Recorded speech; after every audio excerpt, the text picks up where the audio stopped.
All right, today we're going to dive deep, and I mean really deep, into your baby's very first home, the womb. We're talking all about amniotic fluid, and my goal here is to trade any anxiety you might have for some clear, actionable knowledge. So let's kick things off with a totally different way of looking at this.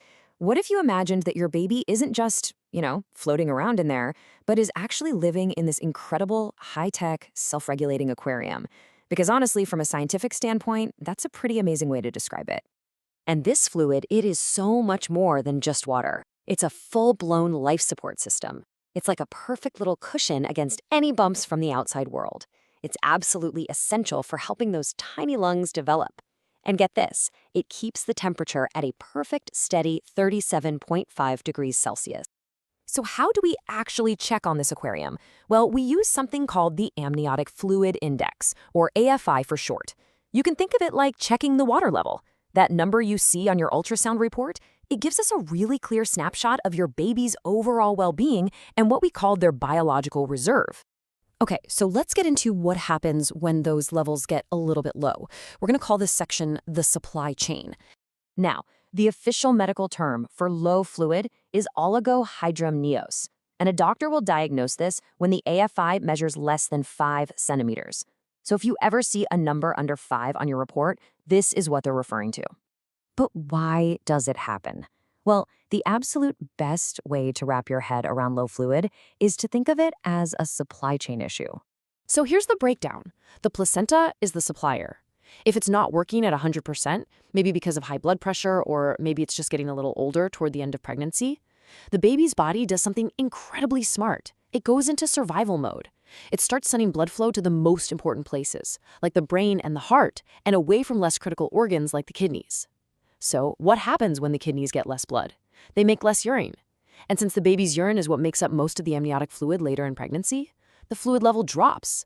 It's a direct connection. Even something as simple as you being dehydrated can affect this whole supply chain. But here's the good news, the really empowering part. This is not something you just have to sit back and watch. There is a clear 3-step action plan you can start today to help manage low fluid and support that supply chain. And the most important step, it's hydration.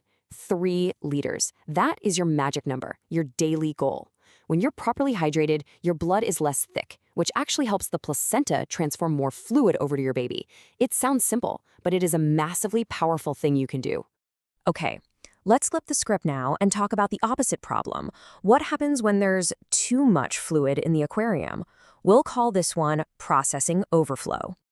The term for high fluid is Polyhydramnios, and it's usually diagnosed when that AFI number goes over 24 or 25 centimeters.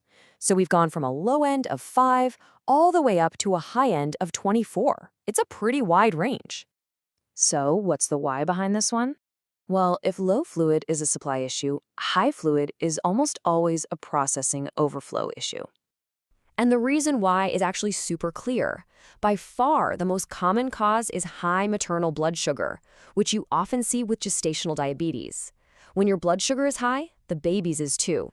So the baby's little kidneys have to work overtime to flush all that extra sugar out. And that means, a whole lot of peeing. In fact, high fluid is often the very first clue that a diet adjustment is needed. And just like with low fluid, there is a very straightforward action plan. It's really all about lifestyle. We're talking about managing your sugar and simple carb intake, eating smaller meals more often to keep your insulin stable, and getting in some regular activity. Your muscles actually act like a sugar sponge. They soak up and burn that extra glucose before it has a chance to overflow into your baby's system. All right, time for a quick rapid-fire round. There is so much information and misinformation floating around about amniotic fluid, so let's bust a few common myths and get to the reality. Myth number 1, the coconut water cure-all.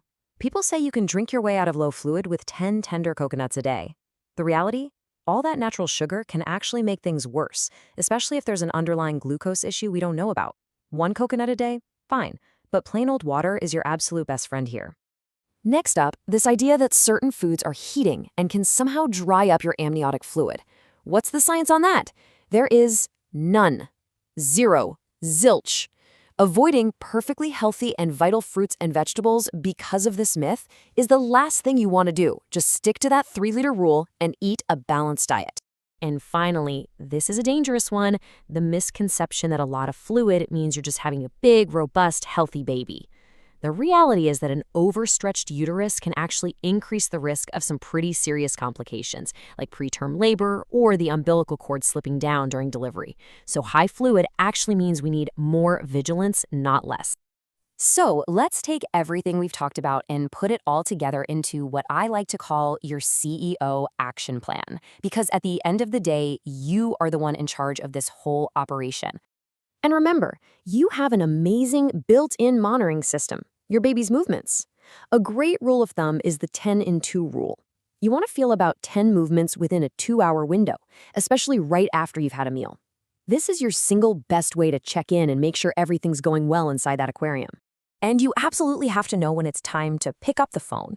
This slide lays out the big warning signs: a sudden gush of clear fluid, a major drop in movement, what we call the silence, getting so breathless you can't catch your breath even while you're just sitting down, or regular painful contractions. Any of these happen, it's time to call your doctor right away, no hesitation.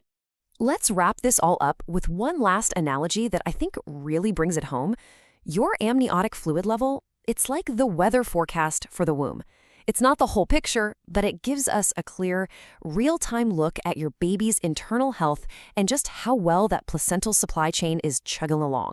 And that brings us to your role in all of this. As Dr. Prashanth puts it, you are the CEO of this aquarium.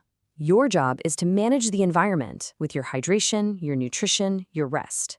And your medical team, we handle the logistics. It's a true partnership. So the question really isn't, is my fluid level a problem? The better question is, what is my aquarium's forecast telling me today? And what's my next best move as the CEO?